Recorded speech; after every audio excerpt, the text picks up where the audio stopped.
Social মিডিয়াতে এখন সবচেয়ে বড় আলোচনার বিষয় হচ্ছে ত্রাণের টাকা আসলে কোথায় গেল। অনেকেই গয়না দিয়েছেন, অনেকে ছোট ছোট বাচ্চারা ব্যাংক ভেঙে টাকা দিয়ে এসেছেন, অনেকে অনেক বেশি হেল্প করেছেন মানুষকে। সো এইসব ত্রাণের টাকা কোথায় গেল, কার কাছে রয়েছে এসব ত্রাণের টাকা, এবং আদৌ কি বন্যার্থীরা এই টাকাগুলো পেয়েছে? এমন সব প্রশ্ন ঘুরছে সোশ্যাল মিডিয়া জুড়ে। আর এটা নিয়ে মুখ খুলেছেন হাসনাত আব্দুল্লাহ। চলুন দেখা যাক কি বললেন তিনি। সম্প্রতি টানা বৃষ্টি আর ভারত থেকে আসা পাহাড়ি ঢলে বন্যার পানিতে তলিয়ে যায় অন্তত 11 জেলার বহু এলাকা। সবচেয়ে বেশি ভয়াবহ পরিস্থিতি তৈরি হয় ফেনী, কুমিল্লা আর নোয়াখালীতে। বন্যার্তদের জন্য ত্রাণ সংগ্রহে মাঠে নামে বৈষম্যবিরোধী ছাত্র আন্দোলন। ঢাকা বিশ্ববিদ্যালয়ের টিএসসিতে দেশের বিভিন্ন প্রান্ত থেকে বহু মানুষ ত্রাণ পাঠান বন্যার্তদের জন্য।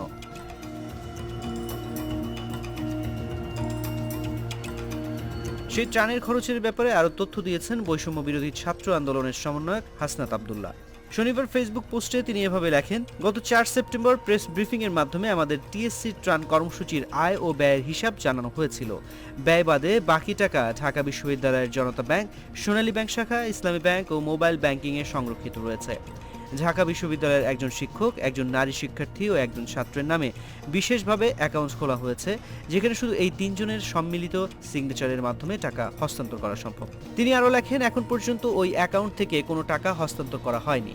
স্বচ্ছতা নিশ্চিতকরণের লক্ষ্যে আমরা ত্রাণ কার্যক্রমের আয় ও ব্যয়ের উপর একটি অডিট করছি এবং আগামী কয়েকদিনের মধ্যে অডিট রিপোর্ট প্রকাশ করা হবে ইনশাল্লাহ। আমরা সবসময় গঠনমূলক আলোচনা গ্রহণে আগ্রহী। কোনো বিশেষ ভুল বুঝাবুঝি থাকলে অনুগ্রহ করে তা নির্দিষ্টভাবে তুলে ধরুন, যাতে আমাদের কাজ আরও কার্যকরী হতে পারে। আগামীর বাংলাদেশ হোক স্বচ্ছতা ও জবাবদিহিতার মডেল। ঢাকা বিশ্ববিদ্যালয়ে অনেক বেশি ত্রাণ উঠেছে বন্যার্তদের জন্য, আর তখন উঠবেই না কেন এত ত্রাণ?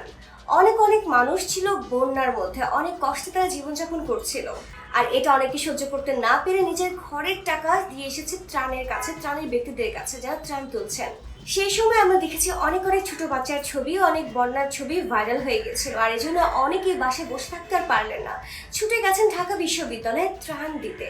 কিন্তু সবার মনে একটা প্রশ্ন আসতেই পারে, এত বেশি ত্রাণ উঠেছে, সে ত্রাণকে আদৌ ঠিক মতো বন্যার্থীরা পেয়েছে? সে ত্রাণের টাকা কোথায় গেল? সন্দেহটা আসাটা কোনো একটা খারাপ বিষয় না, হতেই পারে। আর সেসব বিষয় নিয়ে অনেক চলছিল তর্ক বিতর্ক, আর এইসব তর্ক বিতর্ক বন্ধ করতে এবার মুখ খুলেছেন হাসনাত আব্দুল্লাহ। হাসনাত আব্দুল্লাহ বলেছেন, ত্রাণের টাকা ব্যয় হওয়ার পর যতটুকু রয়েছে ততটুকু ব্যাংকে জমা আছে, বাকিটুকু সবকিছু হিসাব প্রকাশ করে সবার সামনে তুলে আনা হবে।